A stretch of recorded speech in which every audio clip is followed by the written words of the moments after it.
ಸೇಟಲ್ಲಿ ಇನ್ನೊಂದು ಇದು ತೊಂದರೆ ಆಗ್ತದೆ ಸೈಡ್ ಸೈಡ್.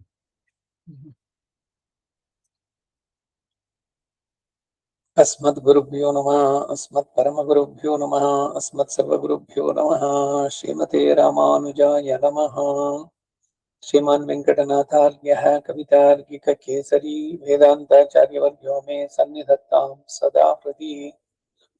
गुरुभ्यः तद्गुरुभ्यश्च नमो वागमदीमहे वणीमहे च तत्राद्यो दम्पती जगदाम्पति स्वशेषभूतेन मया स्वीः सर्वपरिच्छदैः विधातुं प्रीतमात्मानं श्रीमान् प्रकृमते स्वयं रामानुजदया पात्रं ज्ञानवैराग्यभूषणं श्रीमद्वेङ्कटनाथार्यं वन्दे वेदान्तदेशिकं लक्ष्मीनाथसमारम्भां नाथयामुनमध्यमाम् अस्मदाचार्यपर्यन्तां वन्दे गुरुपरम्परां यो नित्यमच्युतपदाम्बुजयुग्मरुक्मौ व्यामोहतस्थगितराणि तृणाय मेने अस्मद्गुरोर्भगवतोऽस्य दयेकसिन्धोः रामानुजस्य चरणौ शरणं प्रपद्ये मातापिता यस्तनया विभूतिः सर्वं यदेव नियमेन मदन्वयानामाद्यस्य न कुलपतेर्वकुलाभिरामम् श्रीमत्तदङ्घ्रियुगलं प्रणमामि मूर्धाभूतं सरश्च मोदाह्वयपट्टनाथ श्रीभक्तिसारकुलशेखर योगिवाहान्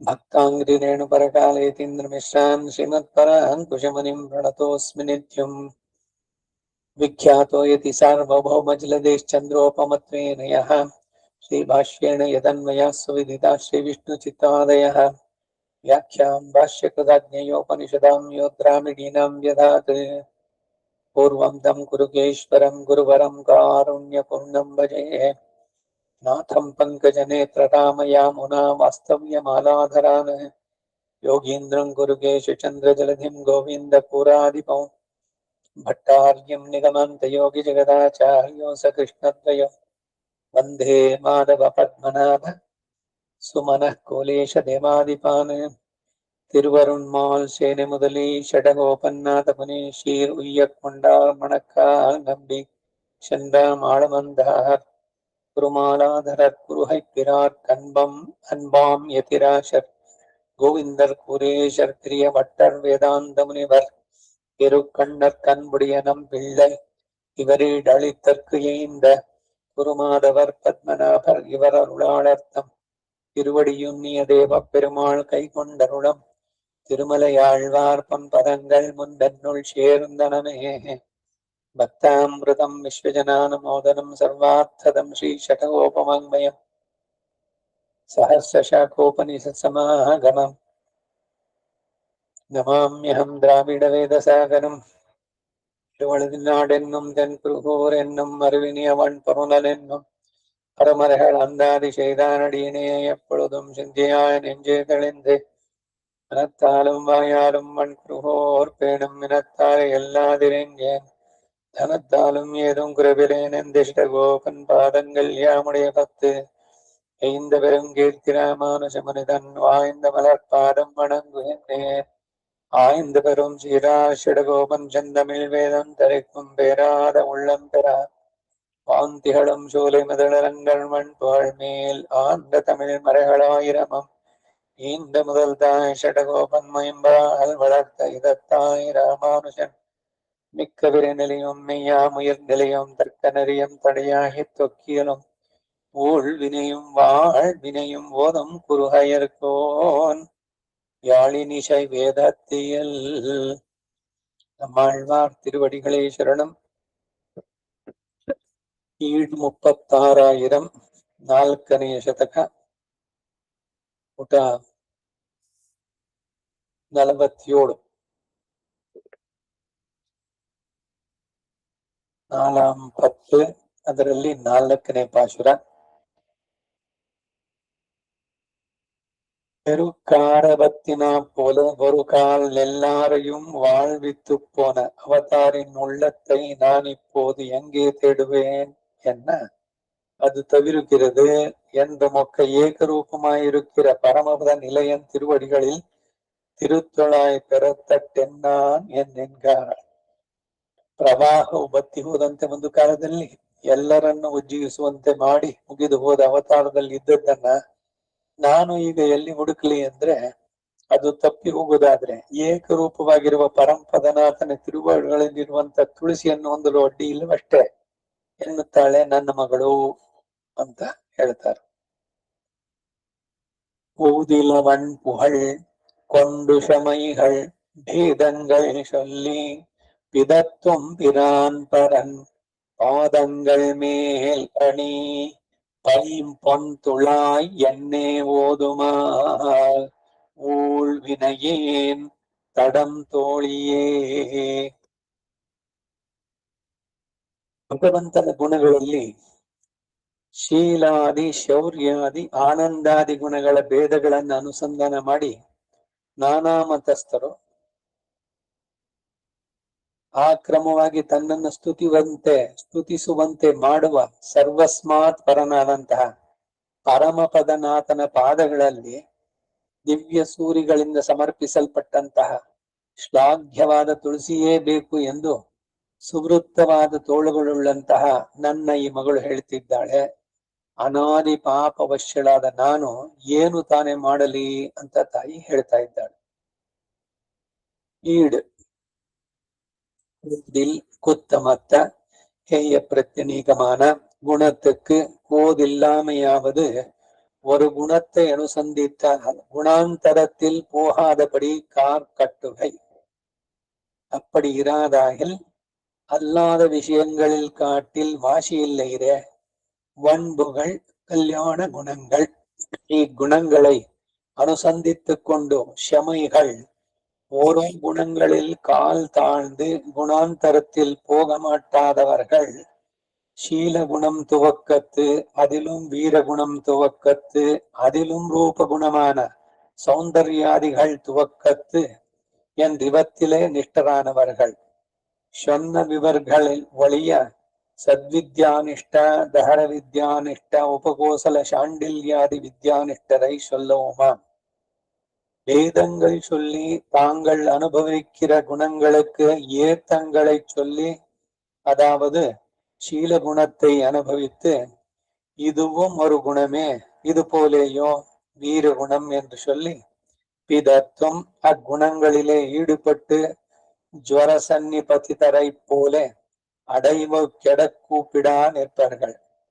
பிரான் பரன் அவர்களுக்கு இப்படி உபகாரமான ஸ்ரீ வைகுண்டநாதன் அவர்களுக்கு உபகாரகனாகையாவது இமையோர் தமக்கும் செவ்வேன் என்றால் நெஞ்சால் நினைப்பறிதால் வெண்ணை ஊனென்னும் ஈனச் சொல் என்கிறபடியே இக்குணங்களை அவர்களுக்கு நிலமாக்கி அனுபவிப்பிக்கையாலே பிரான் என்கிறார். பரன் பாதங்கள் மேலணி பைம்பொன் துளாய் என்றே ஓதுமால் சுட்டு நன்மாலைகள் தூயினவேந்தி என்கிறபடியே மிக்க சீர் தொண்டல் நித்திய சூரிகள் அவன் திருவடிகளில் சாத்தினதால் அதையேவ அத்தியந்த ஸ்பிருகணீயமான திருத்துழாய் என்று எப்போதும் சொல்லான் என்றாள். ஊழ்வினையேன் வந்ததடைய முறையாம் படியான பாபத்தை பண்ணினேன். ஊழ்ந்தென்பது முறை. தடந்தோழியே இப்படி கைவிஞ்சின ஆளிக்கையுடையவள் குணானாமாகரமான அவன் திருவடிகளிலே திருத்துழாய் ஆசைப்படான் என்றாள். இத்தோழிலுக்கு இலக்காவாரோ இவளோ இப்படி அடைவு ಕೆಡಿಪಿದತ್ತುವಾರ. ಇದು ಈ 4ನೇ ಪಾಶುರಕ್ಕೆ ಈಡು. ಇದರ ಅರ್ಥ ಕೋದಿಲ್ ದೋಷಗಳಿಲ್ಲದ್ದು ಹೇಯ ಗುಣ ಪ್ರತಿಭಟನಾದವನು. ಭಗವಂತನ ಯಾವುದೇ ಅವತಾರಗಳಲ್ಲಿ ಪರ ವ್ಯೂಹ ವಿಭವ ಹಾರ್ದ ಅರ್ಚ ಯಾವುದನ್ನೇ ತಗೊಂಡ್ರು ಕೂಡ ದೋಷಗಳ ಒಂದು ಲೇಷವೂ ಅವನ ಹತ್ರ ಬರೋಲ್ಲ. ಹೇಯ ಗುಣ ಪ್ರತ್ಯನೀಕನ್ ಸಕಲ ದೋಷಗಳಿಂದ ದೂರಾದವನು. ಸಕಲ ಕಲ್ಯಾಣ ಗುಣಮಯನ್ ಗುಣಗಳಿಗೆ ದೋಷವಿಲ್ಲದಿರುವಿಕೆ ಎಂದರೆ ಒಂದು ಗುಣವನ್ನು ಅನುಸಂಧಾನ ಮಾಡಿದ್ರೆ ಬೇರೊಂದು ಗುಣಕ್ಕೆ ಹೋಗದಂತೆ ತಡೆಯುವಿಕೆ. ಹಾಗೆಲ್ಲದಿದ್ರೆ ಬೇರೆ ವಿಷಯಗಳಿಗೂ ಭಗವದ್ ಗುಣಗಳಿಗೂ ವ್ಯತ್ಯಾಸ ಇಲ್ಲವಾಗುವುದು. ವನ್ ಪುಹಳ್ ಕಲ್ಯಾಣ ಗುಣಗಳು. ಈ ಗುಣಗಳ ಅನುಸಂಧಾನ ಮಾಡಿಕೊಂಡು ಶಮಯಿಗಳ್ ಅವನ ಒಂದೊಂದೇ ಗುಣಗಳಲ್ಲಿ ನಿರತರಾಗಿ ಬೇರೆ ಗುಣಗಳ ಅನುಭವಕ್ಕೆ ಹೋಗಲಾರದವರು. ಶೀಲ ಗುಣವು ಶ್ಲಾಘ್ಯವಾದದ್ದು, ವೀರ ಗುಣವು ಶ್ಲಾಘ್ಯವಾದದ್ದು, ಅದಕ್ಕಿಂತಲೂ ರೂಪ ಗುಣಗಳಾದ ಸೌಂದರ್ಯಾದಿಗಳೇ ಶ್ಲಾಘ್ಯವಾದವು ಎಂದು ಈ ಗುಣಗಳಲ್ಲಿಯೇ ನಿಷ್ಠರಾದವರು. ಭಗವದ್ಗೀತೆಯಲ್ಲಿ ಜನ್ಮ ಕರ್ಮ ಚ ಮೇ ದಿವ್ಯಂ ಯೋ ವೇತ್ತಿ ತತ್ವತಃ ಅಂತ ಹೇಳಿ, ನನ್ನ ಜನ್ಮ, ನಾನು ಮಾಡಿದ ಆಶ್ಚರ್ಯ ಚೇಷ್ಟಿತೆಗಳು, ನನ್ನ ಗುಣಗಳು, ಇವುಗಳ ಅನುಸಂಧಾನ ಪೂರ ಹೇಳಲಿಕ್ಕಾಗುತ್ತೋ? ಖಂಡಿತ ಆಗೋಲ್ಲ. ಸಹಸ್ರ ಮುಖದಿಂದ ಆದಿಶೇಷ ಒಂದೇ ಒಂದು ಗುಣವನ್ನ ಹೇಳೋಕ್ ಶುರು ಮಾಡಿದ್ರು ಕೂಡ ಹೇಳಿ ಪೂರ ಮುಟ್ಸಕ್ಕಾಗಲ್ಲ ಅಂತ. ಈ ತೈತರಿ ಉಪನಿಷತ್ನಲ್ಲಿ ಭಗವಂತನ ಆನಂದ ಬಗ್ಗೆ ಬಂದ್ ಬರುತ್ತೆ. ಯಥೋ ವಾಚೋ ನಿವರ್ತಂತೆ ಅಪ್ಯ ಮನಸ ಸಹ. ಭಗವಂತನ ಆನಂದ ಎಷ್ಟು ಅಂತ ಅನ್ನೋದನ್ನ ಹೇಳೋದಕ್ಕೆ ಮಾತು ಇಲ್ಲ, ನಿಂತೋಗುತ್ತೆ. ಅಂದ್ರೆ ಯಥೋ ವಾಚೋ ನಿವರ್ತಂತೆ, ಹಿಂದೂ ಅಪ್ರ ಆಪ್ಯ ಮನಸ ಸಹ, ಮನಸ್ಸಿಂದ ಹೋಗ್ಲಿ ಕಲ್ಪನೆ ಮಾಡ್ಕೊಳ್ಳೋಣ, ಮನಸ್ಸಿನಲ್ಲೇ ಭಾವಿಸೋದು ಅವನ ಗುಣಗಳಿಷ್ಟು ಅಂತ, ಅದು ಕೂಡ ಸಾಧ್ಯವಿಲ್ಲ ಅಂತ. ಅದು ಬರೀ ಅವನ ಆನಂದ ಒಂದಕ್ಕಲ್ಲ, ಅವನ ಗುಣಗಳಿಗೂ ಇದೆಲ್ಲ ಅನ್ವಯ.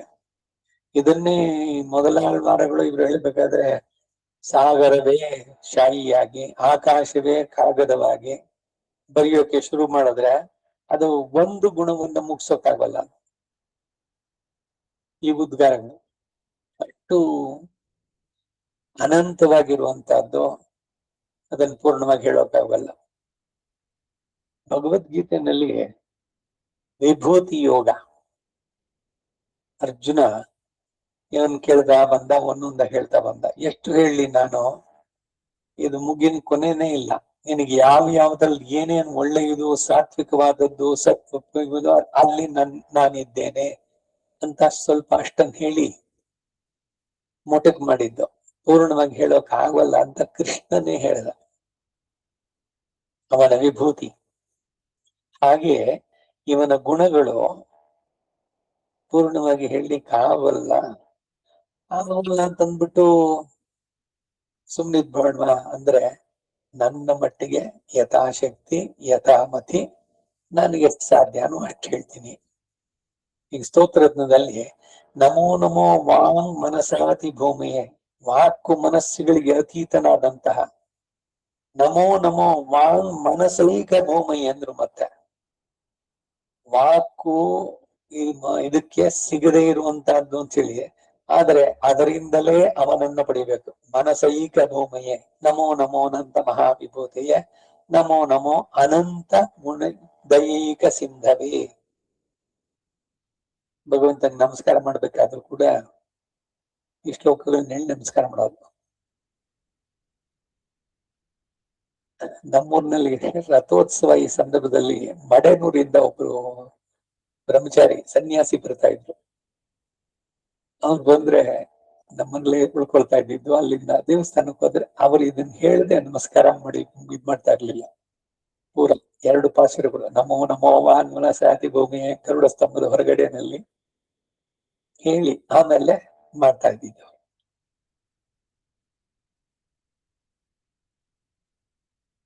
ವಾಕು ಮನಸ್ಸಿಗೆ ಅತೀತನಾದವನು.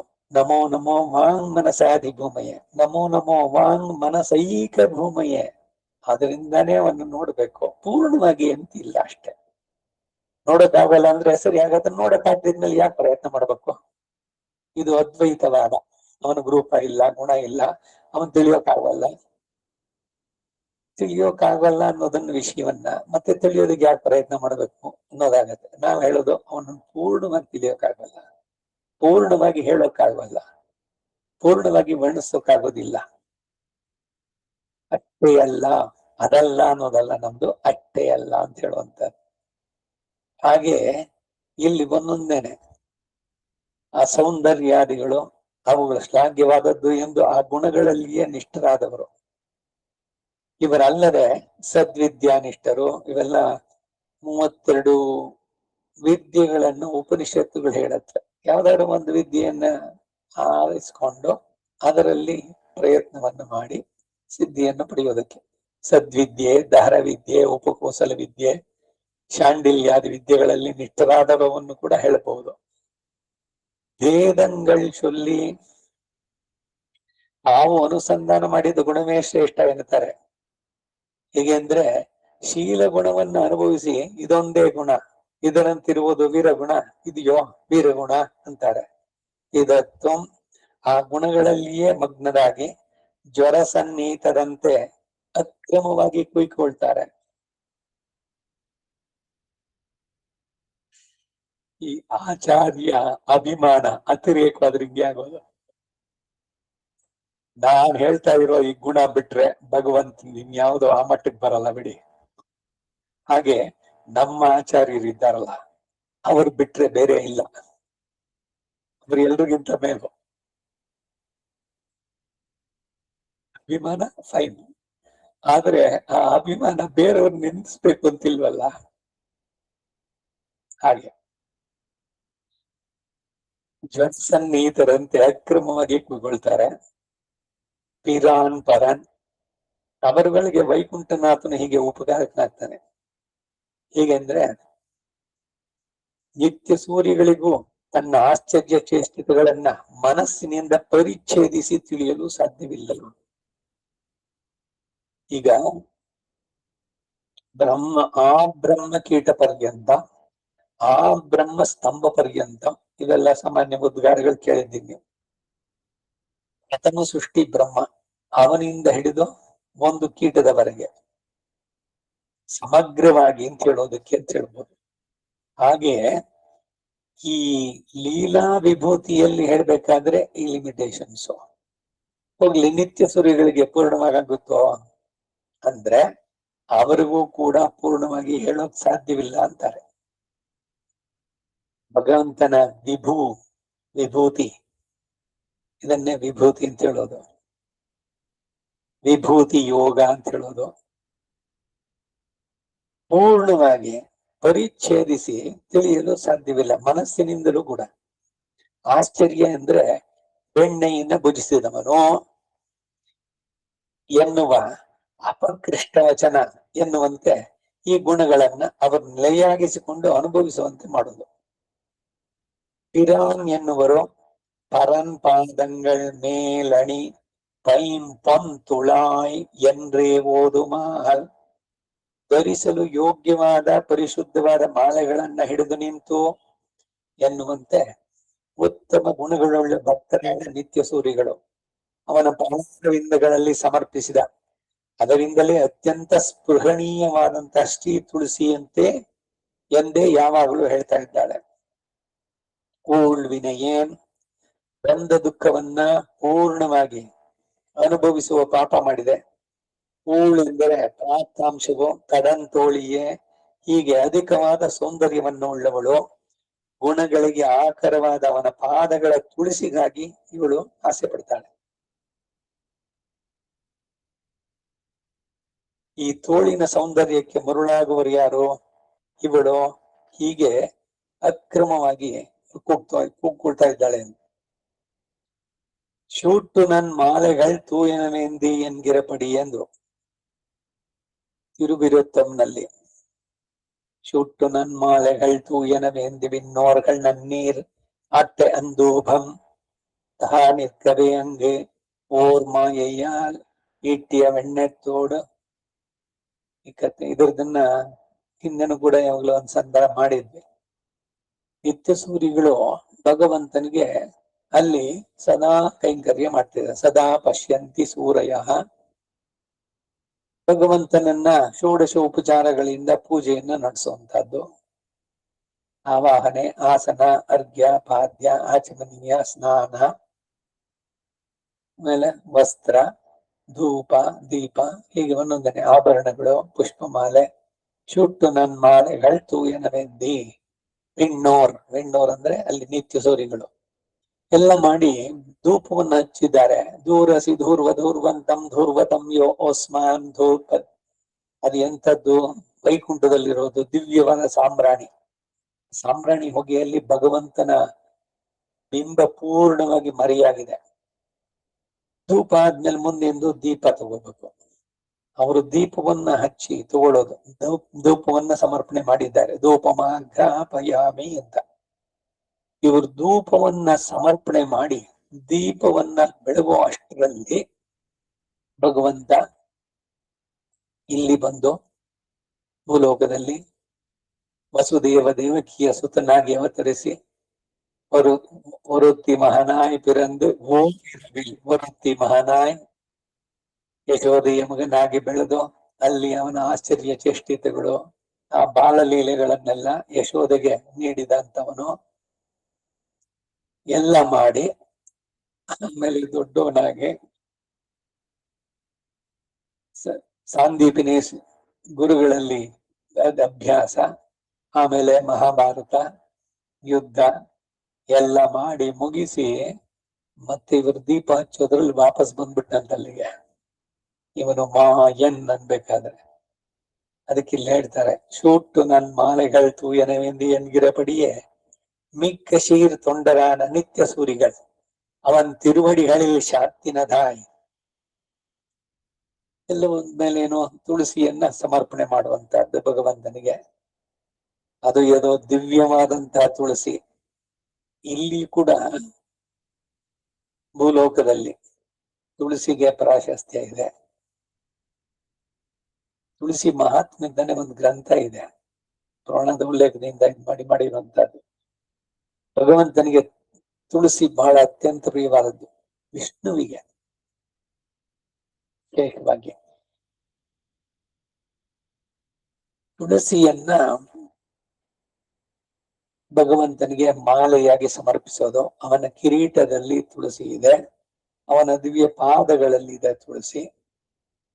ಈ ನಮ್ಮಾಳ್ವಾರ ಮೋಕ್ಷದಲ್ಲಿ ತುಳಸಿನಲ್ಲೇ ಅವರನ್ನ ಪೂರ್ಣವಾಗಿ ಮುಚ್ಚಿಬಿಡ್ತಾರೆ. ಆ ನಮ್ಮಾಳ್ವಾರ ಈ 10 ಪಾಶರಗಳಲ್ಲಿ ಆ ತುಳಸಿಯನ್ನೇ ಕೊಂಡಾಡ್ತಾ ಇದ್ದಾರೆ. ತುಳಸಿ ಒಣಗಿ ಹೋದ್ರು ಕೂಡ ಮತ್ತೆ ಅದನ್ನ ಭಗವಂತನಿಗೆ ಸಮರ್ಪಿಸಬಹುದು. ಇದು ಪುರಾಣದ ಉಕ್ತಿಗಳಲ್ಲಿ ನೋಡಿ. ಒಣಗಿದ್ರು ಕೂಡ ಅದರ ಪರಿಮಳ ಇದೆಯಲ್ಲ, ಅದು ಹೋಗುದಿಲ್ಲ.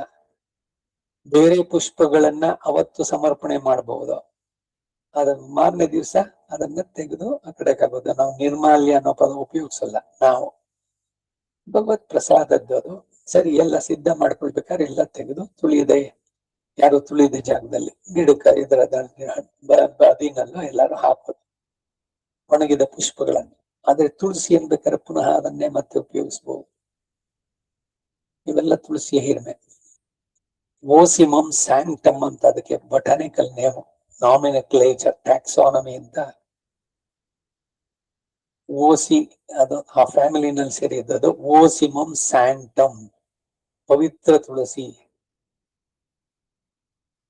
ಅಂತ. ಅದಕ್ಕೆ ಔಷಧಿ ಗುಣಗಳಿದೆ, ಇವೆಲ್ಲ ದೈಹಿಕವಾಗಿರೋದು. ಆದ್ರೆ ಆಧ್ಯಾತ್ಮಿಕವಾಗಿ ಆ ತುಳಸಿಗೆ ಅಷ್ಟೊಂದು ಹಿರಿಮೆ. ರುಕ್ಮಿಣಿ ಭಕ್ತಿಯಿಂದ ಒಂದು ತುಳಸಿ ದಳವನ್ನ ಇಟ್ಟಾಗ ಸತ್ಯಭಾವನ ಇದಕ್ಕೆ ಕೃಷ್ಣನಿಗೆ ತುಲಾಭಾರ, ಇದೊಂದು ಎಲ್ಲ ಕೇಳಿದ್ದೀವಿ ನಿಮ್ ಕಥೆನಲ್ಲಿ. ಇವಳಿಗೆ ಬೇಕಾದಷ್ಟಿದೆ. ಸತ್ಯಭಾಮೆಗೆ ತನ್ನ ಐಶ್ವರ್ಯದಿಂದ ಭಗವಂತನಿಗೆ ಸಮನಾಗಿ ತೂಕ ಮಾಡ್ತೀನಿ ಅಂತ ತನ್ನಲ್ಲಿ ಇದ್ದಿದ್ ಎಲ್ಲದನ್ನು ತಂದು ತುಂಬಿಸಿದ್ಲು ತಟ್ಟೆನಲ್ಲಿ. ಎಳ್ಳೇ ಇಲ್ಲ, ಅದು ಏನ್ ಮಾಡೋದು ಗೊತ್ತಾಗ್ಲಿಲ್ಲ. ರುಕ್ಮಿಣಿ ಬಂದ್ಲು, ಪ್ರೀತಿಯಿಂದ ಒಂದೇ ಒಂದು ತುಳಸಿದಳ ತೆಗೆದಲ್ಲಿ ಇಟ್ಲು. ತಕ್ಷಣ ಕೃಷ್ಣ ಕೂತಿದ್ದಂತ ತಗಡಿ ಮೇಲಕ್ಕೆ ಬಂತು. ಶ್ರೀಕೃಷ್ಣ ತುಲಾಭಾರದಲ್ಲಿ ಬರುವಂತ ತುಳಸಿಯ ಹಿರಿಮೆ ಹೀಗೆ ಬಹಳಷ್ಟು. ಉತ್ಥಾನ ದ್ವಾದಶಿ ಎಂದು ಸಂಜೆ ಕೃಷ್ಣನನ್ನ ತುಳಸಿ ಗಿಡದ ಬುಡದಲ್ಲಿ ಬಿಜಿ ಮಾಡಿಸಿ ಬೆಳಗ್ಗೆ ಅದಕ್ಕೆ ಪಂಚಾಮೃತ ಅಭಿಷೇಕ. ಅವತ್ತೆಲ್ಲ ಅವನು ಕೃಷ್ಣ ತುಳಸಿ ಜೊತೆನಲ್ಲೇ ಇರುವಂತದ್ದು. ಅವನು ಇದರಲ್ಲಿ ಸಂಜೆ ಎಲ್ಲ ಎಲ್ಲರನ್ನು ಕರೆದು ಆರತಿ ಮಾಡಿ ಅಲ್ಲೆಲ್ಲ ದೀಪ ಹಚ್ಚಿ ಎಲ್ಲ ಮಾಡಿ ಮಾಡುವಂತಹದ್ದು ತುಳಸಿ ಪೂಜೆ. ಇಲ್ಲಿ ಸದಾ ಅವನ ಜೊತೆನಲ್ಲಿರೋದು. ಅವಳು ಹೇಳೋದೇನು ಅಂದ್ರೆ, ಓಲ್ಡ್ ವಿನಯನ್ ಇವಳು ಕೇಳ್ತಾ ಇದ್ದಾಳಲ್ಲ, ಆ ತುಳಸಿ ಪರಮಪದ ನಾಥ ಅವನು ವೈಕುಂಠದಲ್ಲಿರೋದು. ಆ ದುಃಖವನ್ನು ಪೂರ್ಣವಾಗಿ ನಾನು ಅನುಭವಿಸುವ ಪಾಪ ಮಾಡಿದೆ. ಊಳು ಎಂದರೆ ಪ್ರಾಪ್ತಾಂಶ, ಒಡಂತೋಳಿಯೇ, ಹೀಗೆ ಅಧಿಕವಾದ ಸೌಂದರ್ಯವುಳ್ಳವಳು, குணாகரமான அவன் திருவடிகளிலே ತಿರುತ್ತುಳಾಯ್ ಆಶೈಪಡ ನಿಂದಾಳ್. ಭಗವಂತನ ದಿವ್ಯ ಪಾದಗಳಲ್ಲಿ ಅರ್ಪಿಸಿದ ತುಳಸಿಯನ್ನು ಬಯಸ್ತಾ ಇದ್ದಾಳೆ. ಹೀಗೆ ಅಕ್ರಮವಾಗಿ ಕುಳ್ಕೊಳ್ತಾ ಇದ್ದಾಳೆ. ಏನ್ ಮಾಡ್ಲಿ ನನ್ನ ಮಗಳು ಹೀಗೆ ಇದಾಗಿದ್ದಾಳೆ ಅಂತ ತಾಯಿಯ ಅಳಲು ಇಲ್ಲಿ ಹೇಳ್ತಾ ಇದ್ದಾಳೆ. ஐந்தாம் பாட்டு. சர்வஸ்மாத் பரனாய் பரமபத நிலையனாய் அப்பிராபியனாய் இருக்கிருவன் திருவடிகளில் சாத்தின திருத்துழாய் என்னாலே தேடப்போமோ என்ன. ஆனால் இங்கே என் ஓட்டையாள் ஒருத்திக்காக தன்னை பேணாதே எருதேள் அடர்த்த கிருஷ்ணன் திருவடிகளில் சாத்தின திருத்துழாய் பெறத்தட்டென்னான் என்றாள் என்கிறாள். ಎಲ್ಲರಿಗಿಂತಲೂ ಶ್ರೇಷ್ಠನಾಗಿಯೋ ಪರಮ ಪದವಾಸಿಯಾಗಿಯೋ ಅದರಿಂದಲೇ ಅಪ್ರಾಪ್ಯನಾಗಿಯೋ ಇರುವವನ ಪಾದಾರವಿಂದದಲ್ಲಿ ಸಮರ್ಪಿಸಿದ ಶ್ರೀ ತುಳಸಿಯನ್ನ ನನ್ನಿಂದಲೂ ಹುಡುಕಲು ಸಾಧ್ಯವೇ ಅಂತಂದ್ರೆ, ಇಲ್ಲಿಯೇ ನನ್ನ ಸಮಾಳ ಒಬ್ಬಳಾಗಿ ತನ್ನನ್ನೂ ಲಕ್ಷಿಸದೆ 7 ಊಳಿಗಳನ್ನ ನಾಶ ಮಾಡಿದ ಕೃಷ್ಣನ ಪಾದಗಳಲ್ಲಿ ಧರಿಸಿರುವ ಶ್ರೀ ತುಳಸಿಯನ್ನು ಹೊಂದಲು ಏನ್ ಅಡ್ಡಿ ಅಂತ ಕೇಳ್ತಾ ಇದ್ದಾಳಂತೆ. ಎಲ್ಲಿಂದ ತರ್ಲಿ ನಾನು ಅಂತಂದ್ರೆ, ಕೃಷ್ಣನ ಪಾದದ ತುಳಸಿ ಬೇಕು. ಆ ಕೃಷ್ಣ ಎಂತವನು? 7 ವೃಷಭಗಳನ್ನ ಅಡಗಿಸಿದವನು ನಪ್ಪಿನ್ನೆಗಾಗಿ. ಏಳು ಅಂತ ಅನೇಕ ಕಡೆಯಲ್ಲಿ ಆಳ್ವಾರಗಳು ಕೊಂಡಾಡುವಂತದ್ದು.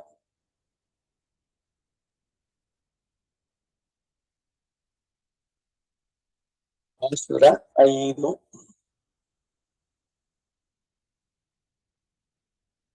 தோழி சேர்ப்பின்னை பொருட்டு எருது ஏழ் தளி இக்கோழியார் கோவலனார் உடக்கூத்தனார் தாளினமேலணி தன்னன் துளால் என்னே நாளு நாள் நைகின்னதார் என் தன்மாதரே.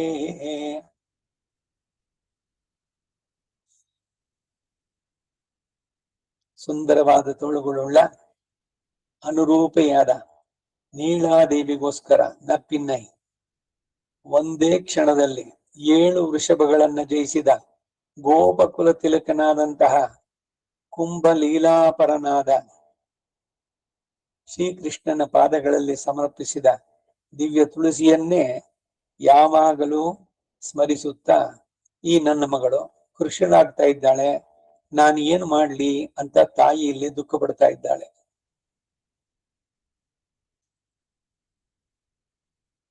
தோழி சேர்ப்பின்னை துல்லியசீல வயோவிருத்தாம் என்று ஆதிஜாத்தியாதிகளால் பெருமாளுக்கு சதுஷியாய் அசிதேக்ஷணா என்று அவரிலும் இவளுக்கு ஏத்தமானா போல அல்லாத வழிக்கெல்லாம் கிருஷ்ணனூடாத்திருக்கும் தோளிழைக்கு அவனில் இவளுக்கு ஏத்தம் அவளுடைய அவயவ சோபையிலேயே தோத்து அத்தோளோட அணைக்கைக்காக எருதுகள் 7 கோழியார் எருதுகள் 7ஐயும் தழுவிக்கொள்ளும் அவர். அனந்தரம் அவளை தலைமை பார்க்கிறனாராயாலே அவளை தழுவினா போலே இருக்கிறதாயித்து எருதுகளோடு பொருததும் ஆகையாலிரே எருதேள் ஏழ் என்றது. அவளை பெருகைக்கு ஹேதுவாகையாலே அவத்தின் கொம்போடே பொருதுதும் இக்கொம்போடே சேர்ந்தா போலே போகரூபமாய் இருக்கிறபடி. கோவலனார் குடக்கூத்தனார் அவளை பெருகைக்கீடான அபிஜாத்தியத்தையும் ஷருகையும் உடையவர்.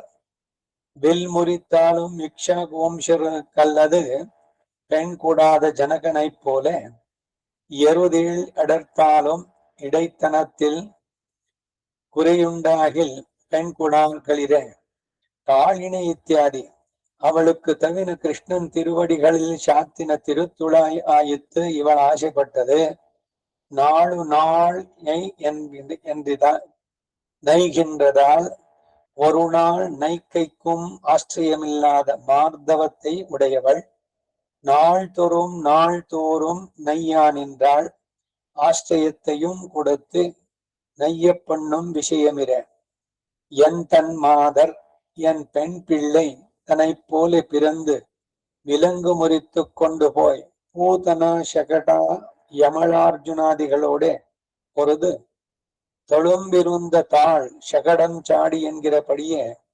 தொழும்பேறி இருப்பாள் ஒருத்தியோ என் பெண் பிள்ளை தொடுங்கால் ஒசியும் இடமான் என்றோம் என்கிறாள்.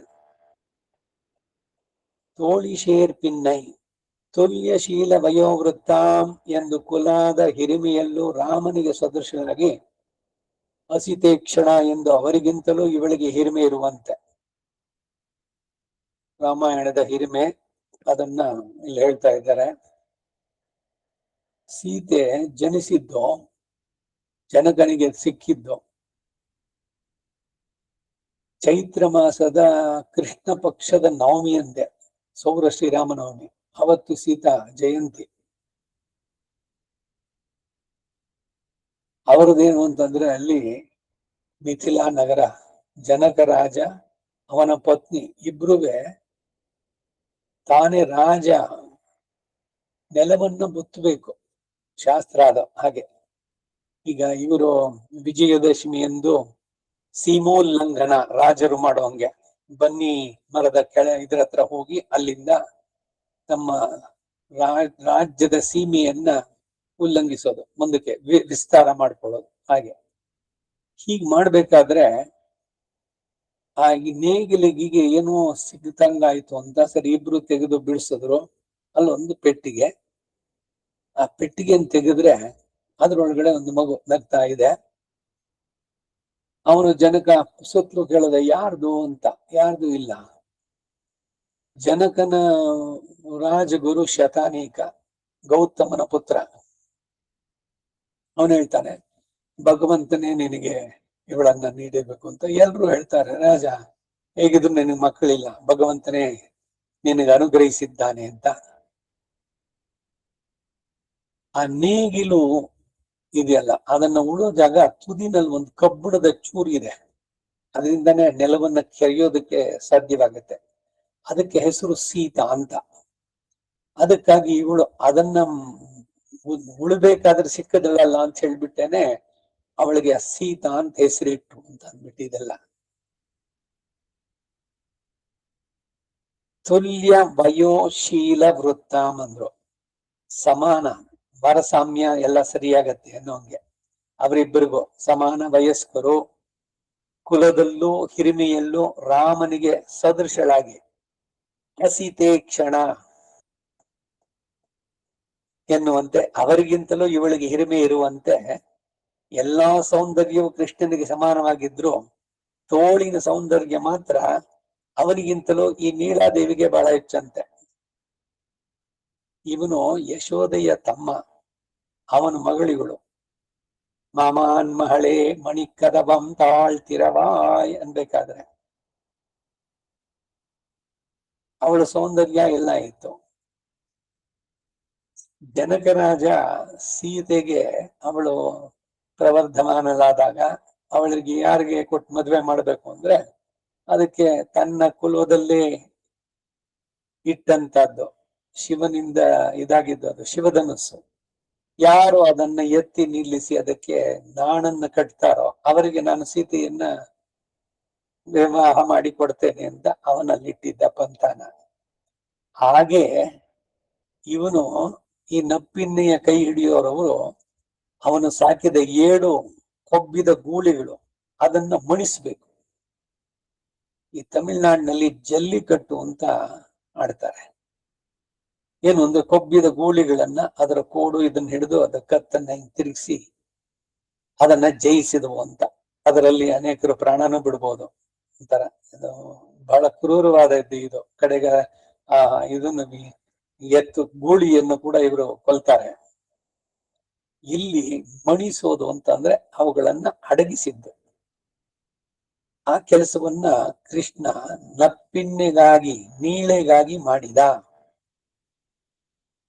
ಯಾಕೆ ಅಂತಂದ್ರೆ ಇವಳ ತೋಳಿನ ಸೌಂದರ್ಯ ಅವನ ಸೋಳಿಗಿಂತಲೂ ಇನ್ನೂ ಚೆನ್ನಾಗಿತ್ತಂತೆ. ಅವಯವ ಸೌಂದರ್ಯಕ್ಕೆ ಸೋತು ಆ ತೋಳುಗಳನ್ನ ಆಲಂಗಿಸುವುದಕ್ಕಾಗಿ ಎರುದು ತಳಿ ಕೋಳಿಯಾರ್, ಆ ಗೋಳಿಗಳು 7 ಕಟ್ಟದು. ಅನಂತರ ಅವಳನ್ನ ಆಲಂಗಿಸಲು ನೋಡೋಣ. ಅವಳನ್ನು ಆಲಂಗಿಸಿದಂತೆಯೇ ಇರುವುದು ಈ ಗೋಳಿಗಳೊಂದಿಗೆ ಹೋರಾಟ ಮಾಡಿದ. ಅದು ಆದ್ದರಿಂದಲೇ ಎರುದೇಳ್ ತಳಿ ಕೋಳಿಯಾರ್ ಎಂದು ಅವಳನ್ನು ಹೊಂದಲು ಕಾರಣವಾದ್ದರಿಂದ ಅವುಗಳ ಕೊಂಬಿನೊಂದಿಗೆ ಸೇರಿದಂತೆ ಭೋಗರೂಪವಾಗಿರುವಂತಹ ರೀತಿ. ಕೃಷ್ಣನ ಪರಾಕ್ರಮ ಎಷ್ಟು, ಅವುಗಳನ್ನು ಮಣಿಸಿದ್ದು ಏನು ಉದ್ದೇಶ? ನಪ್ಪಿನ್ನೆಯನ್ನು ಪಡೆಯಬೇಕು ಅಂತ. ಕೋಮುಗಳನ್ನ ಕುಡಕ್ಕೂ ತನಾರ್, ಅವಳನ್ನು ಹೊಂದಲು ಅನುಕೂಲವಾದ ವಂಶ ಗೌರವವುಳ್ಳವರು ಮತ್ತು ಗರ್ವವನ್ನು ಉಳ್ಳವರು. ಬಿಲ್ಲು ಮುರಿದರೂ ಇಕ್ಷ್ವಾಕು ವಂಶದವರಿಗಲ್ಲದೆ ಹೆಣ್ಣು ಕೊಡುವುದಿಲ್ಲ ಎಂಬ ಜನಗಣಂತೆ ಗೂಳಿಗಳು 7 ಕೊಂದರೂ ಗೋಪತ್ವದಲ್ಲಿ ಕೊರತೆ ಉಂಟಾದರೆ ಹೆಣ್ಣು ಕೊಡೋದಿಲ್ವಷ್ಟೇ. ಇಣೈ ಇತ್ಯಾದಿ ನೀಳೆಗೆ ಒದಗಿದ ಕೃಷ್ಣನ ಪಾದ ತುಳಸಿಯನ್ನೇ ಇವಳು ಆಸೆ ಪಟ್ಟಿದ್ದು. ಚಿಕ್ಕವನಾಗಿದ್ದಾಗ ಘಟನರ್ತನ, ಕುಂಭ ನಾಟ್ಯ, ಕೊಡದ ಮೇಲೆ ನಿಂತ್ಕೊಂಡು ಡ್ಯಾನ್ಸ್ ಮಾಡಬೇಕು. ಕೃಷ್ಣ ಮಾಡದ ಬೆಣ್ಣೆಗಾಗಿ. ಹೀಗೆ ಅಲ್ಲೆಲ್ಲ ಕೃಷ್ಣನ ಆಶ್ಚರ್ಯ ಚೇಷ್ಟಿತಗಳನ್ನ ಲೀಲಾಶುಕ ಬಹಳ ಸುಂದರವಾಗಿ ವರ್ಣಿಸ್ತಾನೆ. ಬೆಳಗಾಗಿ ಎದ್ದಿದ್ದಾನೆ, ಇನ್ನು ಬ್ರಾಹ್ಮಿ ಮುಹೂರ್ತ. ಅದರಲ್ಲಿ ಅಮ್ಮ ನಂಗೆ ಬೆಣ್ಣೆ ಕೊಡೋದ್ನದ್ದೆ ಯಾವಾಗ್ಲೂ. ಬೆಣ್ಣೆ ಇವಾಗಲ್ಲ, ಕತ್ತಲಾದ್ಮೇಲೆ ತಿನ್ನೋದು ಅಂತ. ಕಣ್ಮುಚ್ಕೊಂಡ್ಬಿಟ್ಟು ನೋಡು ಕತ್ಲಾಗಿದೆ ಇವಾಗ ಕೊಡು ಅಂತ ಅಂದಂತೆ. ಅಂತವನು ನಮ್ಮನ್ನ ಕಾಪಾಡ್ಲಿ ಅಂತ. ಕರಾರವಿಂದೇನ ಪದಾರವಿಂದಂ ಮುಖಾರವಿಂದೇ ವಿನಿವೇಶಿ ಅಂತಂ ವಪಸ್ಯ ಪತ್ರಸ್ಯ ದೇಶಯಾನಂ ಬಾಲಂ ಮುಕುಂದಂ ಮನಸಾ ಸ್ಮರಾಮಿ. ಇವೆಲ್ಲ ಆ ಕೃಷ್ಣ ಕರ್ಣಾಮೃತದ ಒಂದೊಂದು ಮಾತುಗಳು. ಇನ್ನೊಮ್ಮೆ ಇವರು ಬೆಣ್ಣೆಯನ್ನ ಮೊಸರು ಕಡ್ದಿದ್ದಾರೆ, ಬೆಣ್ಣೆ ಇನ್ನೇನು ಬಂದಿದೆ. ಆ ಸಂದರ್ಭಕ್ಕೆ ಸರಿಯಾಗಿ ಏನಾಗೆಲ್ಲ ಎಲೆಕ್ಟ್ರಿಕ್ ಲೈಟ್ ಇರ್ಲಿಲ್ವಲ್ಲ, ದೀಪವನ್ನು ಇಟ್ಕೊಂಡು ಅದರಲ್ಲಿ ಇವರು ಭಗವಂತನ ನಾಮ ಸಂಕೀರ್ತನೆ ಮಾಡ್ತಾ ಯೋಷ ಗಣೇನ ವರದದ್ಯ ನಿಮಶ್ಯಮಾಣೆ ಘೋಷಾಲಯೇಶು ದದಿ ಮಂಥನ ತೀವ್ರ ಘೋಷಾಹ. ದದಿ ಮಂಥನ ಮೊಸರು ಕಡಿಯೋದು, ಆ ಶಬ್ದಕ್ಕೆ ಬರುತ್ತಲ್ಲ, ಆ ದಿಕ್ಕಿಗೆ ನಮಸ್ಕಾರ ಅಂತಾರೆ ಆಳ್ವಾರಗಳು. ರೋಷಾತ್ ಕಲಿಂ ವಿದಧತೆ ಕಕುಭಶ್ಚ ಕುಂಭಾಹ ಶೇಷಾದ್ರಿಶೇಖರ ವಿಭೋ ತವ ಸುಪ್ರಭಾತಂ ಅಂತ. ಬೆಣ್ಣೆ ಇನ್ನೇನ್ ಬಂದಿದೆ, ಇವ್ರು ತೆಗಿಬೇಕು. ಅಷ್ಟರಲ್ಲಿ ಎಲ್ಲಿಂದನೋ ಬಂದ ದೀಪನ ಆರಿಸ್ಬಿಟ್ಟ. ನೆತ್ತಿಗೆ ಅವ್ರಿಗೆಲ್ಲಿ ಕತ್ಲಲ್ಲಿ ಕಾಣಿಸ್ದೇ ಇದ್ದಾಗ ಬೆಣ್ಣೆಯನ್ನ ತಗೊಂಡು ಇವನು ತಿಂದು ಓಡೋಗಿದ್ದು ಅಂತ. ಹೀಗೆ ಅವನ ಆಶ್ಚರ್ಯ ಚೇಷ್ಟಿತೆಗಳನ್ನ ಸುಂದರವಾಗಿ ಅನುಸಂಧಾನ ಮಾಡ್ತಾರೆ. ಹಾಗೆ ನಿಂಗೆ ಬೆಣ್ಣೆ ಬೇಕಾದನ್ನೇನು ಈ ಕುಂಭದ ಮೇಲೆ ಡ್ಯಾನ್ಸ್ ಮಾಡ್ಬೇಕು, ಒಂದು ಕೊಡದ ಮೇಲೆ ನಿಂತ್ಕೊಂಡು ನರ್ತನ ಮಾಡ್ಬೇಕು. ಕುಂಭ ನರ್ತನ, ಘಟ ನರ್ತನ, ಇದು ಕುಡಕ್ಕೂತನ, ಇವನ್ನೆಲ್ಲ ಮಾಡಿದ್ದು. ಒಂದೊಂದು ಕೂಡ.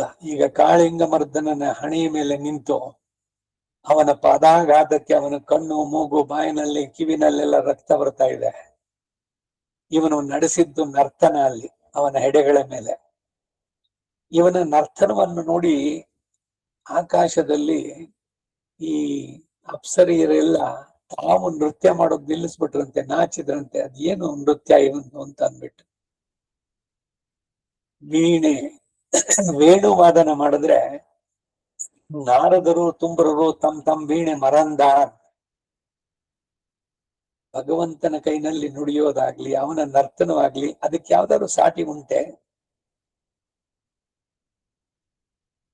ಅವನಂತವನ್ ಇನ್ನೊಬ್ಬ ಇಲ್ಲ. ಉಲಹಕ್ಕೋರ್ ತನೆಯಪ್ಪನ್, ಎನ್ನಪ್ಪನ್, ಪೊನ್ನಪ್ಪನ್, ಮುತ್ತಪ್ಪನ್, ಮಣಿಯಪ್ಪನ್, ಎಷ್ಟೆಲ್ಲ ಅತಿ ಉತ್ಕಟವಾದಂತಹ ಆಸೆ ಭಗವಂತನಲ್ಲಿ. ಬೇರೆ ಯಾರು ಅಷ್ಟು ಪ್ರಿಯರಾಗೋದಿಲ್ಲ. ಅದಕ್ಕಾಗಿ ಇದೆಲ್ಲ ಹೇಳಿದ್ರು, ನನ್ ಚಿನ್ನ, ನನ್ ಮುದ್ದು, ನನ್ ಬಂಗಾರ, ಹೀಗೆಲ್ಲ ಕೊಂಡಾಡ್ತಾರ ಅವ್ರು ಮಕ್ಕಳನ್ನ. ಹಾಗೆ ಭಗವಂತನನ್ನ ಅಷ್ಟು ಪ್ರೀತಿಯಿಂದ ಭಾವಿಸ್ಬೇಕು. ಆ ರೀತಿ ಅವನು ನಡೆಸಿದ ಈ ಆಶ್ಚರ್ಯ ಚೇಷ್ಟಿತಗಳನ್ನು ಕೇಳ್ತಾ ಪೂರ್ಣವಾಗಿ ನಾವು ನಮ್ಮನ್ನೇ ನಾವು ಮರೆಯಬೇಕು. ಅಂತವನ ದಿವ್ಯ ಪಾದದಲ್ಲಿರುವಂತ ತುಳಸಿ ನನಗೆ ಬೇಕು ಅಂತ ಇವಳು ಕೇಳ್ತಾ ಇದ್ದಾಳೆ. ಪಾಳಿಣೈ ಇತ್ಯಾದಿ ನೀಳಿಗೆ ಒದಗಿದ ಕೃಷ್ಣನ ಪಾದ ತುಳಸಿಯನ್ನೇ ಇವಳು ಆಸೆ ಪಟ್ಟದ್ದು. ನಾಳು ನೈಹಿಂದ್ರದಾಳ್ ಒಂದು ದಿನವೂ ಕೃಶವಾಗಲು ಆಶ್ಚರ್ಯವಲ್ಲದ ಮೃದುತ್ವ ಉಳ್ಳವಳು, ತುಂಬಾ ಕೋಮಲೆಯಾದವಳು, ಅತಿ ಕೋಮಲೆ.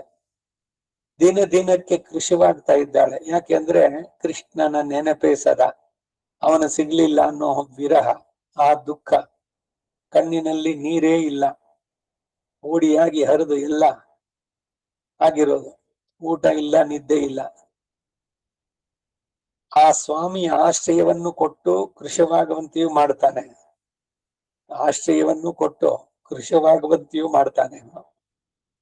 ತನ್ ಮಾದರ್, ನನ್ನ ಮಗಳು ತನ್ನಂತೆಯೇ ಹುಟ್ಟಿ ಬೇಡಿಯನ್ನು ಮುರಿದುಕೊಂಡು ಹೋಗಿ ಪೂತನ ಶಕಟ ಯಮಳಾರ್ಜುನಾದಿಗಳೊಡನೆ ಹೋರಾಡಿ ತೆಳುಂಬಿರುಂದ ತಾಳ್ ಶಕಡಂ ಶಾಡಿ ಎನ್ನುವಂತೆ ಜಡ್ಡುಗಟ್ಟಿ ಇರುವವರಲ್ಲಿ ಒಬ್ಬಳು ನನ್ನ ಮಗಳು. ಮುಟ್ಟಿದರೆ ಮುರಿದು ಹೋಗಬಹುದಾದಂತ ಮೃದುವಾದ ಅತಿ ಸೂಕ್ಷ್ಮವಾದ ನಡುವುಳ್ಳ ಎಳೆಯ ಜಿಂಕೆಯಂತಿರುವಂತಹ ನನ್ನ ಮಗಳು ಎಂದು ತಾಯಿ ಹೇಳ್ತಾ ಇದ್ದಾಳೆ. ಅಷ್ಟು ಕೋಮಲೆಯಾದವಳು, ಬಹಳ ಎಚ್ಚರಿಕೆಯಿಂದ ಅವಳನ್ನ ಬೆಳೆಸಿ ಎಲ್ಲ ಮಾಡಿದ್ದು. ಅದೇನು ಮೋಡಿ ಆಯ್ತು ಏನು, ಅವನನ್ನ ನೆನೆಸ್ಕೊಂಡು ಊಟನೂ ಸೇರೋಲ್ಲ ಇವಳಿಗೆ, ಅನ್ನ ಸೇರದು, ನಿದ್ದೆ ಬಾರದು, ಕೈ ಬಳೆ ಎಲ್ಲ ಬಿದ್ದೋಗ್ತಾ ಇದೆ. ತಿರುಮಂಗೆ ಆಳ್ವಾರ್ ಹೇಳ್ತಾರೆ, ಎಂತ ಸ್ಥಿತಿ ಅಂದ್ರೆ ಅವಳು ಅರ್ಧ ಮೂರ್ಛೆ ಸ್ಥಿತಿನಲ್ಲಿ, ಶಕ್ತಿ ಇಲ್ಲ, ಕೈ ಎತ್ತದ ಹಂಗೆ ಬೀಳುತ್ತಂತೆ. ಆಳ್ವಾರಗಳ ಅನುಸಂಧಾನದಲ್ಲಿ ಆ ನಾಯಕಿ ಭಾವದಲ್ಲಿ ಎಷ್ಟು ತೀವ್ರವಾಗಿದೆ ಅಂದ್ರೆ, ಬೆಳಗ್ಗೆನೋ ಇವಾಗ ಕಂಗುಲೋಂ ಪಹಲೋಂ ಕಣ್ತು ಇಲರಿಯಾಳ್, ಬೆಳಗ್ಗೆನೋ ರಾತ್ರಿನೋ ಅನ್ನೋದೇ ಗೊತ್ತಾಗಲ್ಲ ಅವಳಿಗೆ. ಯಾಕಂದ್ರೆ ರಾತ್ರಿನೂ ಎದ್ದಿರ್ತಾಳೆ, ಬೆಳಗ್ಗೆನೂ ಎದ್ದಿರ್ತಾಳೆ. ಮೋಡವನ್ನು ಕಂಡ್ರೆ ಅಯ್ಯೋ ನನ್ನ ಕೃಷ್ಣನ ಬಣ್ಣದ ಮೇಘ ಅದು ಅಂತ, ಹಾಳು ಹೋದ್ರೆ ಇದು ಅವನ ಹಾಸಿಗೆ ಅಂತಾಳೆ.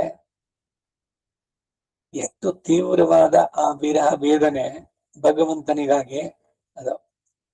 ಇಂತಹ ಭಗವಂತನ ಪಾದದ ತುಳಸಿಯನ್ನ ನನ್ನ ಮಗಳು ಬೇಡ್ತಾ ಇದ್ದಾಳೆ, ನಾನು ಏನ್ ಮಾಡ್ಲಿ ಅಂತ ಅಂದ್ಬಿಟ್ಟು ತಾಯಿ ಅವಳ ಉದ್ಗಾರವನ್ನ ಇಲ್ಲಿ ತಿಳಿಸ್ತಾರೆ.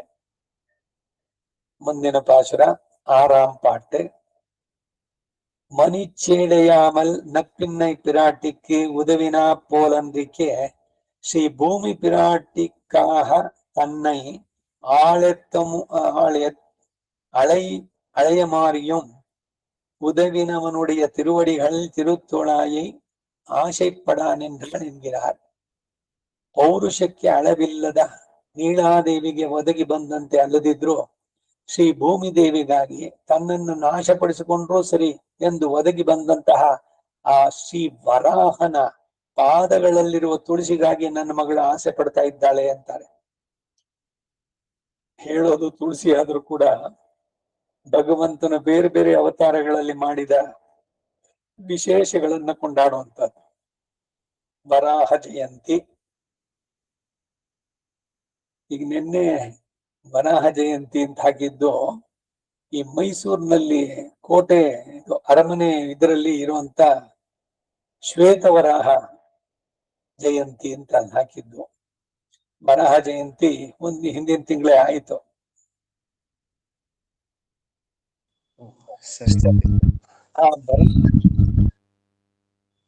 ಅವತಾರ ಹೇಗಾಗಿ ಬಹಳ ಸುಂದರವಾಗಿ ಭಾಗವತದಲ್ಲಿ ಇದ್ ಮಾಡ್ತಾರೆ. ಹಿರಣ್ಯಕಶಿಪು ಹಿರಣ್ಯಾಕ್ಷ ಕಥೆಯೆಲ್ಲ ಕೇಳಿದ್ದೀರಿ. ತಮ್ಮ ಹಿರಣ್ಯಾಕ್ಷ ಇಬ್ಬರು ಕೂಡ ಬ್ರಹ್ಮನು ನೀಡಿದ ವರದಿಂದ ಕೊಬ್ಬಿ ಲೋಕವನ್ನೆಲ್ಲ ಹಿಂಸೆ ಮಾಡ್ತಾ ಇದ್ರು. ಭೂಮಿಯನ್ನೇ ಚಾಪೆ ತರ ಸುತ್ತಕೊಂಡು ಇವನು ಪಾತಾಳಕ್ಕೆ ತಗೊಂಡು ಹೋಗ್ಬಿಟ್ಟ. ಅದರ ಪರಿಧಿ ಇದೆಯಲ್ಲ ಅಲ್ಲಿಂದ ಅದರ ಆಕ್ಸಿಸ್ ಇಂದ ತೆಗೆದು ಇದ್ ಮಾಡಿದ್ದು. ಆ ಭೂದೇವಿಯ ಪ್ರಾರ್ಥನೆ ಅವಳು ಮೊರೆ ಇಟ್ಟಾಗ ಅವಳನ್ನು ರಕ್ಷಿಸುವುದಕ್ಕಾಗಿ ಇವನ ಅವತಾರ ಬ್ರಹ್ಮನ ಮೂಗಿನಿಂದ, ಚತುರ್ಮುಖ ಬ್ರಹ್ಮನ ಮೂಗಿನಿಂದ ಒಂದು ಹೆಬ್ಬೆಟ್ಟು ಗಾತ್ರದ ಒಂದು ಹಂದಿ ಮರಿ ಬಿತ್ತು ಕೆಳಗೆ. ಬಿದ್ದ ಕ್ಷಣ ಅದು ಬೆಳೆಯೋಕ್ ಶುರುವಾಯ್ತು. ಈ ಮತ್ಸ್ಯಾವತಾರದಲ್ಲಿ ಆ ಸತ್ಯವ್ರತನ ಕೈನಲ್ಲಿ ಸಮುದ್ರದಲ್ಲಿ ಸಿಕ್ಕಿದ್ದು ಅದು ಮೀನು, ಚಿಕ್ಕ ಮೀನು. ಇವ ಕೈ ಪೊಲಸಿನಲ್ಲಿ ಬಂತು. ಅಯ್ಯೋ ಪಾಪ, ನೀರಿನಲ್ಲಿ ಬಂದಿರಲ್ಲ ಮನೆ ಅಂತ ಮತ್ತೆ ಬಿಟ್ಟು ಬಿಡೋಕದ. ಅವಾಗ ಅದು ಮಾತಾಡ್ತದೋ ಮೊಸಳೆ, ಅಯ್ಯೋ ಮೀನು ಏನ್ ಹೇಳ್ತು, ನನ್ನನ್ನು ಬಿಡಬೇಡ, ದೊಡ್ಡ ಮೀನ್ ನನ್ ನುಂಗ್ಬಿಡುತ್ತೆ, ಕರ್ಕೊಂಡು ಹೋಗು ಅಂತ. ಸೊ ಇವನ ಅವನ ಕಮಂಡಲದಲ್ಲಿ ಇಟ್ಕೊಂಡು ಬಂದಿದ ತಕ್ಷಣ ಒಂದ್ ದೊಡ್ಡ ಅಕ್ವೇರಿಯಂ ಅದರಲ್ಲಿ ಬಿಟ್ಟ. ಅಷ್ಟೇ ದೊಡ್ಡದ ಬೆಳೀತು. ಸರಿ, ಇದು ಜಾಗ ಸಾಲದು ಅದಕ್ಕೆ ಓಡಾಡೋಕೆ ಅಂತ ಹೇಳಿ ಅದನ್ನ ಅರಮನೆಯ ಉದ್ಯಾನದಲ್ಲಿದ್ದ ಕೊಳದಲ್ಲಿ ಬಿಟ್ಟ. ಅಷ್ಟು ದೊಡ್ಡದಾಯ್ತು. ಕಡೆಗೆ ಆಮೇಲೆ ಜಾಗ ಸಾಲದು ಅಂತ ಹೇಳಿ ಮತ್ತೆ ಸಮುದ್ರಕ್ಕೆ ಅದನ್ನ ದೊಡ್ಡ ಇದರಲ್ಲಿ ಕರ್ಕೊಂಡು ಬಂದ್ಬಿಟ್ಟಿದ್ದು. ಆ ಮೀನಿಗೆ ಒಂದು ಕೊಂಬಿತ್ತು. ವಿಚಾರ ಮತ್ತೆ ಸೋಮಕ ದಾನವ ಸಂಹರತೆ ಮೀನಾಕಾರ ಶರೀರ ನಮೋ ಹರಿಭಕ್ತಂತೆ ಪರಿಪಾಲಯ ಮಾಮತ್ ನಾಮಸ್ಮರಣಾತ್ ಅನ್ಯೋಪಾಯಂ ನಹಿ ಪಶ್ಯಾಮೋ ಭವತರಣೆ ರಾಮ ಹರೇ. 2 ವರ್ಷನ್ಸ್ ಇದೆ ಇಲ್ಲಿ. ಒಂದು, ಸತ್ಯವ್ರತನಿಗೆ ಸಂಧ್ಯಾವನ್ನೇ ಮಾಡಬೇಕಾದರೆ ಸಿಕ್ಕಿದ್ದು ಮೀನು. ಇಲ್ಲಿ ಸೋಮಕ ಎಂಬುವ ದಾನವನನ್ನ ಕೊಲ್ಲುವುದಕ್ಕಾಗಿ ಬಂದಿದ್ದು ಅಂತ. ನಾನು ಇವರಲ್ಲಿ ಕೇಳಿದೆ ಅನಂತರಂಗಾಚಾರ್ಯ, ಇದೇನಿದು, ಒಂದು ಪುರಾಣ ಹಿಂಗ್ ಹೇಳುತ್ತೆ, ಇನ್ನೊಂದು ಹಂಗೆ ಹೇಳುತ್ತೆ ಅಂದ್ರೆ, 2 ಸರಿ ಇದ್ರೆ ಅವರು. ಹೆಂಗ್ ಸರಿ ಇದ್ರೆ, ಈ ಚತುರ್ಯುಗಗಳಿದೆಯಲ್ಲ, 71 ಚತುರ್ಯುಗಗಳಾದ್ರೆ ಒಂದೊಂದು ಮನ್ವಂತರ. ಈ ಒಂದೊಂದು ಪ್ರತಿ ಒಂದು ಕಲ್ಪದಲ್ಲೂ ಇದೆಲ್ಲ ರಿಪೀಟ್ ಆಗತ್ತೆ ಅಂತ. ಹಾಗೆ ಒಂದು ಕಲ್ಪದಲ್ಲಿ ನಡೆದಂತಹದ್ದು ಸತ್ಯವ್ರತನ ವ್ರತ ಅಂತ, ಅದರಲ್ಲಿ ಮೀನಾಗಿ ಜನಿಸಿದ್ದು. ಇನ್ನೊಂದು ಕಲ್ಪದಲ್ಲಿ ಸೋಮಕ ಅನ್ನೋ ರಾಕ್ಷಸನ್ನ ಕೊಂದೋದಕ್ಕೆ ಮೀನ ಅವತಾರ ಮಾಡಿದ್ದು. ದಶಾವತಾರ ಪುನಃ ಆಗತ್ತೆ, ಪ್ರಳಯ ಇದೆಲ್ಲ ಆಗಿ ಮತ್ತೆ ಆಗ್ಬೇಕಾದ್ರೆ ಅಂತ. ಹಾಗೆ ಸಮಾಧಾನ. ಇಲ್ಲಿ ವರಾಹನಾಗಿ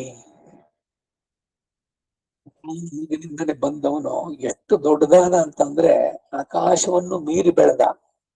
ಆಮೇಲೆ ಜೋರಾಗಿ ಒಂದು ಹಂದಿ ಗುಡ್ರ ಹಾಕೋದು, ಗುರ್ಗುರ ಗುರ್ಗುರಾಯತೆ. ತನ್ನ ಆ ಕೋರೆ ದಾಡಿಯಿಂದ ಭೂಮಿಯನ್ನ ಕೆರೆದು ಪಾತಾಳಕ್ಕೆ ಹೋಗಿ ಹಿರಣ್ಯಾಕ್ಷನನ್ನ ಕೊಂದು ತನ್ನ ಕೋರೆಯ ಮೇಲೆ ಇಟ್ಕೊಂಡು ಅವಳನ್ನ ಮೇಲೆ ಕಿತ್ಕೊಂಬಂದ. ಅವಳ ಸ್ಥಾನದಲ್ಲಿ ಇಟ್ಟ ಭಗವಂತ. ಆ ವರಾಹಿಯಾದ ಭಗವಂತನ ಪಾದಗಳಲ್ಲಿರುವ ತುಳಸಿಯನ್ನ ಈ ನನ್ನ ಮಗಳು ಆಸೆ ಪಡ್ತಾ ಇದ್ದಾಳೆ. ಹಾಗಾಗಿ ವರಾಹ ಅವತಾರದ ಅನುಸಂಧಾನವನ್ನ ಇಲ್ಲಿ ಮಾಡಿದ್ದು.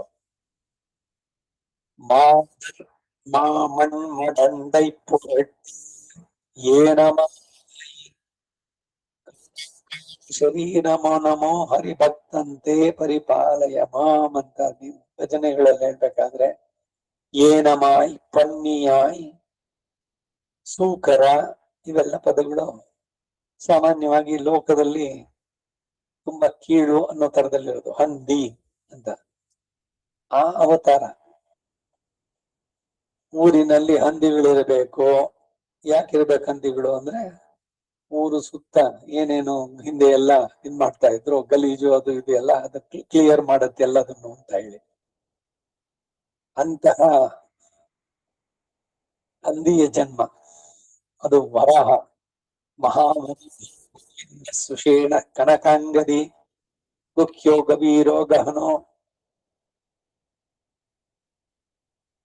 ಪರಾಶರ ಭಟ್ಟರು ವಿಷ್ಣು ಸಹಸ್ರನಾಮಕ್ಕೆ ಬರೆದಂತಹ ಭಗವಂತನ ಗುಣಗಳಿಗೆ ಹಿಡಿದ ಕನ್ನಡಿ ಭಗವದ್ ಗುಣದರ್ಪಣ ಅನ್ನೋದ್ರಲ್ಲಿ ಮಹಾವರ ಆ ಶ್ಲೋಕದ ಅಷ್ಟು ನಾಮಗಳನ್ನ ವರಾಹ ಅವತಾರಕ್ಕೆ ಅನ್ವಯಿಸಿ ಅರ್ಥವನ್ನು ಬರೆದಿದ್ದಾರೆ ಅಂತ. ಏನಮಾಯ್ ஆதியங்காலத்து அகலிடம் கீண்டவர் பாதங்கள் மேல் அணி பைம்பொன் துளை என்னே ஓதுமா எய்தினள் என் தன் மடந்தையே. ಸ್ತ್ರೀ ಜಾತಿಯಲ್ಲಿಯೇ ಉತ್ತಮವಾದದ್ದು ಉತ್ತಮವಾದಂತಹ ಭೂದೇವಿಗೋಸ್ಕರ ವರಾಹ ರೂಪಿಯಾಗಿ ಕಲ್ಪದ ಆದಿ ಕಾಲದಲ್ಲಿ ವಿಸ್ತೀರ್ಣವಾದ ಭೂಮಿಯನ್ನ ಅಂಡದಿಂದ ಬಿಡಿಸಿ ಮೇಲಕ್ಕೆ ಎತ್ತಿಕೊಂಡು ಬಂದ ಸ್ವಾಮಿಯ ಪಾದಗಳ ಮೇಲೆ ಅಲಂಕರಿಸಲ್ಪಟ್ಟಂತಹ ರಮ್ಯವಾದ ತುಳಸಿಯನ್ನೇ ಈ ನನ್ನ ಮಗಳು ಯಾವಾಗಲೂ ಸ್ಮರಿಸಿ ಕೂಗಿಕೊಳ್ಳುತ್ತಾ ಭ್ರಾಂತೆಯಾಗಿದ್ದಾಳೆ ಅಂತಾರೆ. மாதர் அழகு நிருபாதிக ஸ்திரீத்தத்வய உடையவள் என்றுதல், மாதர் என்று காதலாய் ஸ்நேகயுக்தி எண்ணுதல், மாமண் மடந்தை பொருட்டு ஸ்லாகையான ஸ்ரீ பூமி பிராட்டியன் பொருட்டு ஏனமாய் பாசி தூர்த்து கிடந்த பார்மகள் என்கிறபடியே பிரணயினிய உடும்பு பேணாதே கிடக்க பிரணயிடும் பேணியிருக்கையாவது பிரணயத்தத்து கொப்போராதே மாசுடம்பினில் நீர்வாரா மானமிலா புண்ணியாய் தேசு என்கிறபடியே நீருக்கும் சேத்துக்கும் இழையாத வடிவை உடையனாய் ஆதிவராக கல்பத்தின் ஆதியிலே அங்காலத்து அழகிய காலத்து ரக்ஷனானவன் தன் விபூதி ரட்சத்துக்காக கொண்ட கோலத்தை அனுபவிக்கிற காலமாகையால அழகிய காலம் என்கிறார். அகலிடம் கீண்டவர் மகா பிருத்திவியை அண்டபித்தி என்று வித்தியின் இன்று மட்டும் வித்தெடுத்து கொண்டு ஏறினவன் உடைய திருவடிகளிலே ரோமாந்த முனையஸ்துவந்தி என்று சனகாதிகளிட்ட திருத்துழாயாயித்து இவள் ஆசைப்படுகிறது. ஓதும் எய்தினகள் இத்தை போதும் இத்தை எப்போதும் சொல்லும்படி பிச்சேறினாள் என் தன் மடந்தையே, அவனன்றோ பிச்சேறுவான் என்று இருக்கிறாள் இவள். இப்பருவத்தை கண்டால் கொடுமத்தை இப்பருவமுடைய இவள் படுவதே. ಮಾದರ್ ಸೌಂದರ್ಯ ನಿರುಪಾಧಿಕ ಸ್ತ್ರೀತ್ವ ಉಳ್ಳವಳು,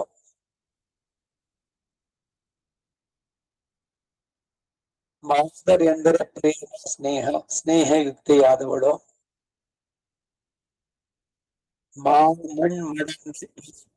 ಭಾಗ್ಯೆಯಾದ ಭೂದೇವಿಯ ಸಲುವಾಗಿ ಏನಮಾಯ್ ವಾಸಿ ತೂರ್ತು ಕಿಡಂದ ಪಾರ್ಮಹಳ್, ಆಚೆಯಿಂದ ಪೂರ್ಣವಾಗಿ ಆವರಿಸಲ್ಪಟ್ಟಂತಹ ಭೂದೇವಿ ಎಂಬಂತೆ ಪ್ರಣಯಿನಿಯ ಶರೀರವು ಬೇಡದೇ ಬಿದ್ದಿರಲು, ಪ್ರಣಯಿಯ ಶರೀರವು ಬೇಡದಿರುವುದು ಅಂದ್ರೆ ಪ್ರಣಯಕ್ಕೆ ಸಾಲದು ಎಂದು. ಮಾಸುಡಂಬಿಲ್ ನೀರ್ವಾರ ಮಾನಮಿಲ ಪನ್ನಿಯ, ಕೊಳೆಯಿಂದ ಕೂಡಿದ ಶರೀರದಲ್ಲಿ ನೀರೂ ಸುರಿಯದೆ ಅಭಿಮಾನವೂ ಇಲ್ಲದ ವರಾಹ ರೂಪಿಯಾಗಿ ಎಂಬಂತೆ ನೀರಿಗೂ ಕೆಸರಿಗೂ ತಿಣುಕದ ಶರೀರವನ್ನು ಹೊಂದಿ ಆದಿ ವರಾಹ ಕಲ್ಪದ ಆದಿಯಲ್ಲಿ ಅಂಕಾಲತ್ತು ಭೂವರಾಹ ಯಜ್ಞವರಾಹ இடவெந்தை எந்த பிரானே ತಿರುವಿಡವೆಂದೈ ಭೂದೇವಿಯನ್ನು ತನ್ನ ಭುಜದ ಮೇಲೆ ಎತ್ಕೊಂಡಿದ್ದಾನೆ. ಅವನನ್ನ ಕೊಂಡಾಡುವಂತದ್ದು. ರಕ್ಷಕನಾದವನು ಭೂದೇವಿಗೆ. ಆ ಭೂದೇವಿ ತನ್ನ ರಕ್ಷಣೆ ಆಯ್ತು. ಆಮೇಲೆ ಹೇಳಿದ್ಲು ಭಗವಂತ, ನಮ್ಮ ಮಕ್ಕಳಾದ ಈ ಭೂದೇವಿ ಭೂಲೋಕದಲ್ಲಿರುವಂತ ನಮ್ಮನ್ನು ಆಶ್ರಯಿಸಿದ ಮಕ್ಕಳಿಗೆ ಅವರಿಗೆ ಏನು ಅಂತಂದಾಗ ಪ್ರಸಿದ್ಧವಾದ ವರಾಹ ಚರ್ಮ ಶ್ಲೋಕ.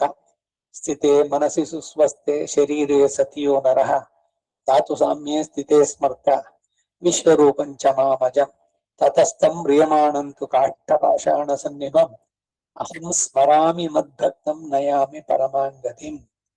ನಾನೇ ಅವರ ಅಂತ್ಯವನ್ನ ಕಾಲ ಬಂದಾಗ ನೆನೆಸ್ಕೊಂಡು ಅವರನ್ನ ನಯಾಮಿ ಕರ್ಕೊಂಡು ಹೋಗ್ತೀನಿ ಮೋಕ್ಷಕ್ಕೆ ಅಂತಾನೆ. ಕೈ ಹಿಡಿದು ಕರಾವಲಂಬನ ಭಗವಂತ ಮಾಡ್ತಾನೆ ಅಂತ ಪ್ರಸಿದ್ಧವಾದ ಚರ್ಮ ಶ್ಲೋಕ ವರಾಹ ಚರ್ಮ ಶ್ಲೋಕ.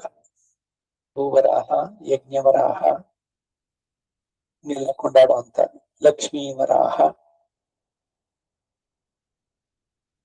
ತನ್ನ ವಿಭೂತಿ ರಕ್ಷಣಕ್ಕಾಗಿ ಸ್ವೀಕರಿಸಿದ ಅವತಾರವನ್ನ ಅನುಭವಿಸುವ ಕಾಲವಾದ್ದರಿಂದ ಸುಂದರವಾದ ಕಾಲ ಅದು. ಅಹಲಿಡಂ ಕಿಂಡವರ್ ಮಹಾಪೃಥ್ವಿಯನ್ನು ಅಂಡಭಿತ್ತಿಯಿಂದ ಕಿತ್ತು ಬೇರ್ಪಡಿಸಿ ಎತ್ತಿಕೊಂಡು ಏರಿ ಬಂದ ಪರಮಪುರುಷನ ಶ್ರೀಪಾದದಲ್ಲಿರುವ ರೋಮಾಂತರಸ್ಥಾಹ ಮುನಯಸ್ತುವಂತಿ ಎಂಬಂತೆ ರೋಮಾಂತರಸ್ಥಾಹ ಮುನಯ ಸ್ತುವಂತಿ ಸನಕಾದಿಗಳು ಅವನ ಮೈ ಮೇಲೆ ಹಂದಿಯ ಮೈ ಮೇಲೆ ಇರುವಂತ ಕೂದಲುಗಳಿಲ್ಲ, ದಬ್ಬೆಗಳಷ್ಟೇ, ಇಷ್ಟೇ ಪವಿತ್ರವಾದದ್ದು. ಅಲ್ಲಿ ಸಮರ್ಪಿಸಿದ್ದು ಯಾರು? ಸನಕ, ಸನಂದನ, ಸನತ್ ಕುಮಾರ, ಸನತ್ ಸುಜಾತ ಇವರೆಲ್ಲ ವರಾಹ ರೂಪಿಯಾದ ಭಗವಂತನ ದಿವ್ಯ ಚರಣಗಳಲ್ಲಿ ಅರ್ಪಿಸಿದ ತುಳಸಿ, ಅದನ್ನೇ ಇವಳು ಆಸೆ ಪಡ್ತಾ ಇದ್ದಾಳೆ. ಇದನ್ನೇ ಯಾವಾಗಲೂ ಹೇಳುವಂತೆ ಹುಚ್ಚಿಯಾಗ್ಬಿಟ್ಟಿದ್ದಾಳೆ. ಮತ್ತೆ ಮತ್ತೆ ನೆನೆಸ್ಕೊಳ್ತಾಳೆ ಆ ವರಾಹ ರೂಪಿಯಾದ ಭಗವಂತನ ದಿವ್ಯ ಪಾದದಲ್ಲಿರುವ ತುಳಸಿ. ಅದನ್ನ ತನ್ನಿ ಎನ್ ಕಣ್ಮಡಂದೆಯೇ, ಅವನೇ ಹುಚ್ಚೇರಿಸಿರುವವನು. ಇವಳಿಗೇನು ಗೊತ್ತಿಲ್ಲ, ಏನು ಅರಿಯಾದ ಪೇದೆಯೇ ಒಳ್ಳಂತಾರೆ ಅಂತವಳಿಗೆ ಹೀಗೆ ಇವನಲ್ಲಿ ಇಷ್ಟೊಂದು ಇದಾಯ್ತು. ಏನನ್ನು ನೆನಪಿಸ್ತಾ ಇಲ್ಲ ಅವಳು. ಯಾರು ಏನ್ ಹೇಳಿದ್ರು ಕೇಳಿಸ್ಕೊಳ್ಳಲ್ಲ. ಲೋಕದ ಮರ್ಯಾದೆ ಅದೆಲ್ಲ ಏನು ಬೇಕಿಲ್ಲ ಅವಳಿಗೆ. ಯಾರು ಏನ್ ಬೇಕಾದ್ರೂ ಹೇಳ್ಕೊಳ್ಳಿ ಎಂದು ಇವಳು ಹೇಳ್ತಾಳೆ. ಈ ವಯಸ್ಸನ್ನು ಕಂಡು ಅವನು ಪಡುವ ಪಾಡನ್ನ ಈ ವಯಸ್ಸಿನ ಇವಳೇ ಪಡ್ತಾ ಇದ್ದಾಳೆ ಅಂತಾರೆ. ತಾಯಿಯ ಅಳಲು ಹೀಗೆ ಒಂದೊಂದೇ ಪಾಶುರದಲ್ಲಿ ಆ ಭಗವಂತನ ಪಾದದಲ್ಲಿರುವ ತುಳಸಿ ಅದನ್ನ ಕೊಂಡಾಡುವಂತದ್ದು. ಈ ಜಾಗದಲ್ಲಿ ನಿಲ್ಸ್ಕೊಂಡಿರೋಣ.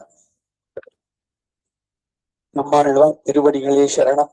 திருக்குறளை பிரான் பிள்ளன் திருவடிகளே சரணம். கவிதார்க்கிக சிம்மாய கல்யாண குணசாலினே ஸ்ரீமதே வெங்கடேஷாய வேதாந்த குரவே நமः. வாதித்விபசிரோவங்க பஞ்சாन्न பராக்கிரமः ஸ்ரீமான் வெங்கடநாதார்யச்சிரம் விஜயதாம் புவி. श्रीमते निगमान्त महादेशिकाय नमः. सर्वं श्री वासुदेव